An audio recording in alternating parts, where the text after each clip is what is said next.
তারেক আনাম স্যারকে পেয়েছি, আমি বলবো যে আমার প্রথম ছবিতে পেয়েছি, আমি অনেক লাকি। ওনার সাথে যখন আমার সিন ছিল উনি আমাকে খুব সুন্দর করে বলতো, রিয়েলি তুমি এভাবে করতে পারো, অনেক ভালো হবে। উনি একবারের জন্য আমাকে ফিল করায়নি যে আমি একজন নতুন মেয়ে। তো ওনার সাথে কাজ করে আমি অনেক কিছু শিখেছি। Thank you sir. ভালো করে চেষ্টা আছে।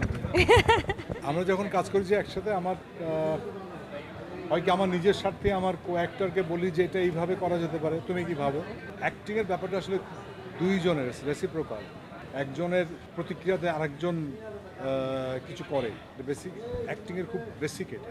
তো আমার কো অ্যাক্টরকে যদি আমার সমপর্যায়ে আনতে, ওকেও ভালো করতে হবে। তো আমরা ডিসকাস করেই করেছি, এমন না যে আমি খুব না এইভাবেই করো, ফিডব্যাক নয়, আমাকে বুঝিয়েছি যে এভাবে হতে পারে, ওভাবে হতে পারে। হ্যাঁ, উনি এত সুন্দর করে বুঝিয়েছেন, মানে উনি গুণী অভিনেতা। আমি ওনার কাছ থেকে প্রথম সিনেমাতেই শিখেছি।